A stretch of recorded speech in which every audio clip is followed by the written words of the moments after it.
Señora Presidenta, nosotros en el Frente Amplio, la verdad, recibimos con bastante decepción esta propuesta de presupuesto, señora Presidenta. Sobre todo porque nosotros escuchamos con alegría un discurso de descentralización. Un discurso que parece fue muy bonito durante la campaña, una promesa que muchos en las regiones escucharon y al menos dentro del Frente Amplio, sobre todo las regiones del sur, escucharon con muchísima expectativa y con este presupuesto parece que era un discurso barato. Es decir, ¿dónde está esa supuesta descentralización, señora Presidenta, y a través suyo al primer ministro?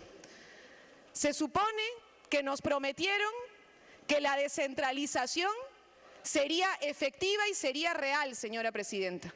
Y con esta propuesta que hemos recibido el día de hoy, lo que tenemos es una línea de continuidad más con el gobierno del señor Humala.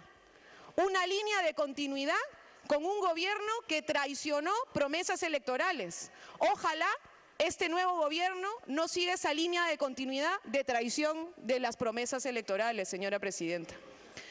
El gobierno de Humala empezó una tendencia de recentralización del presupuesto, es decir, definir que las regiones y los gobiernos locales iban a tener menos parte de la torta y era el gobierno nacional, a través del superpoderoso Ministerio de Economía, quien tenía la sartén por el mango para después transferir a las regiones. Esta propuesta de presupuesto, señora Presidenta, tiene 74% concentrado en el gobierno nacional. ¿Dónde está la promesa de descentralización que nos hicieron? Claro, el señor primer ministro, señora Presidenta, igual que el señor Torne, ha dicho que van a transferir en marzo. Pero ahí está el truco, pues, señora Presidenta, precisamente. Los gobiernos locales y los gobiernos regionales no quieren que les digan desde Lima, desde un escritorio en Lima, qué cosa es lo que tienen que hacer. Los colegas que están conmigo en la Comisión de Vivienda, por ejemplo, y que traen las demandas concretas de sus regiones, saben concretamente cuáles son los problemas que hay. Acá en Lima, desde un gabinete, van a saber qué pasa con el agua en Espinar, van a saber qué pasa con el agua en Ucayali, van a saber qué pasa con el agua en Bagua. No, pues, señora Presidenta, necesitamos escuchar a las regiones y darles libertad de acción. El problema de fondo no es que le den después los presupuestos. El gobierno ha hecho un anuncio que es interesante y nosotros saludamos positivamente que se quiere invertir en saneamiento. Se ha multiplicado el presupuesto en saneamiento, pero también se ha multiplicado la concentración, señora Presidenta. Antes el sector tenía el 71%, ahora 84%. Y claro, después transferirá, pero ¿quién decide qué se transfiere y cómo se transfiere y a qué proyecto se transfiere? ¿Dónde está la capacidad y el fortalecimiento de los gobiernos locales, de los gobiernos regionales, que siguen siendo golpeados con este presupuesto, señora Presidenta? ¿Será que la promesa de descentralización entonces no era la descentralización entendida como fortalecer las competencias de los gobiernos locales y regionales y de la gente que a través de los presupuestos participativos decida, sino que lo que va a hacer es descentralizar ¿qué? ¿Proinversión? ¿Para descentralizar qué? ¿Las alianzas público-privadas? ¿Para beneficiar a quién, señora Presidenta? Para finalmente, ¿qué cosa hacer? Continuar la línea de acción que el gobierno de Humala hizo y planteó, señora Presidenta. Entonces, para nosotros es una decepción ver un proyecto de esta naturaleza. El Frente Amplio, perdone, señora Presidenta, me pide una interrupción el congresista Ochoa. Congresista Ochoa, los 2 minutos. Los 2 minutos. Señora Presidenta, muchas gracias por su intermedio al ministro, que además acaba de sentenciar una situación tan elemental de reconocer que en el sector de educación no estamos bien representados, dado que el Ministerio de Educación ha pedido 3.000 millones y se le ha convencido que tiene que ser más eficiente y solamente se le ha dado 1.000 y pico millones. Y además se ha señalado de que el Ministerio de Educación no ha gastado o ha gastado solo el 40% y con la misma gente ahora se le aumenta 1.000 y pico millones. Pero a lo que quiero hacer referencia, señora Presidenta, por su intermedio al ministro, es que en educación para el fortalecimiento de capacidades se plantea 721 millones para financiar el primer tramo del incremento de remuneración a 90.000 docentes nombrados.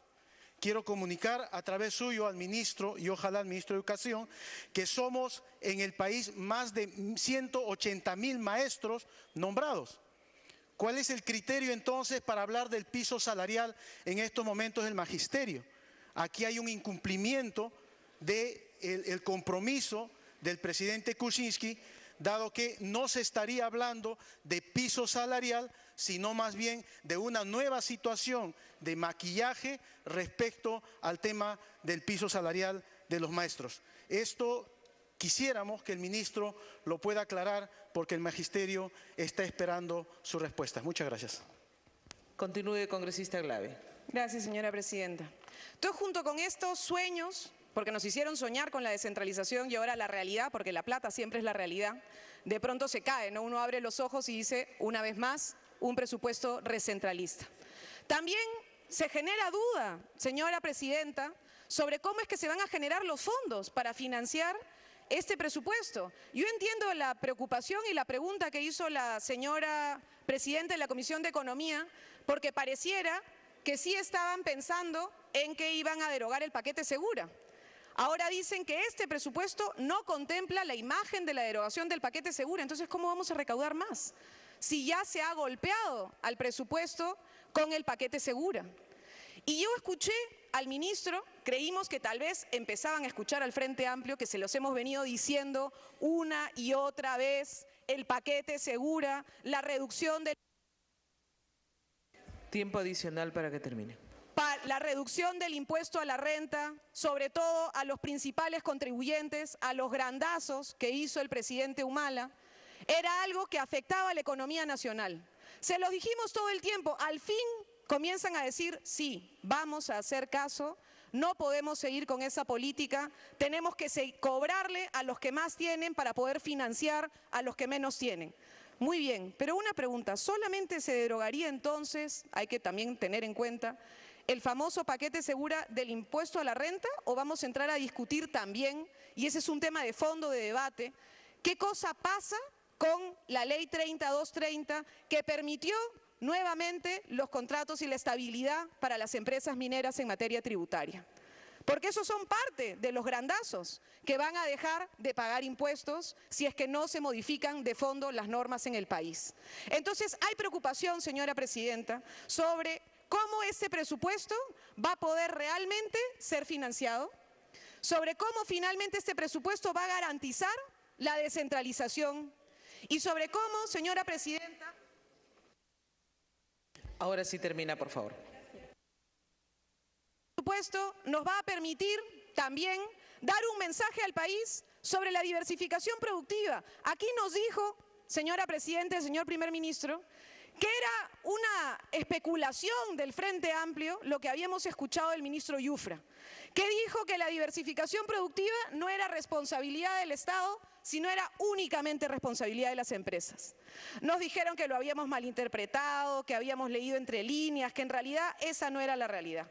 Y ahora vemos el presupuesto y vemos en los sectores y decimos, ¿y cómo van a promover, la diversificación productiva si están cortando como están cortando a algunos sectores centrales? Entonces, señora presidenta, tenemos preocupaciones de fondo, sabemos que hoy recién empieza el paquete de discusión del presupuesto, pero lo que nos han traído, señora presidenta, genera decepción, sobre todo en las regiones del país y en la gente que cree en la descentralización. Muchas gracias, señora presidenta.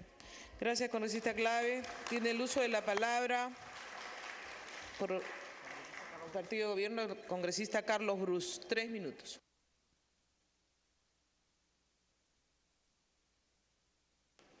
Gracias, presidenta. Me pido una interrupción al congresista Gino Costa. Sí, congresista Gino Costa. Los 2 minutos, un minuto. Gracias, señora presidenta. Gracias, congresista. En respuesta a parte de la intervención de mi colega, la congresista Marisa Glave, que dice sentirse preocupada y decepcionada como representante de las regiones por lo que este presupuesto dice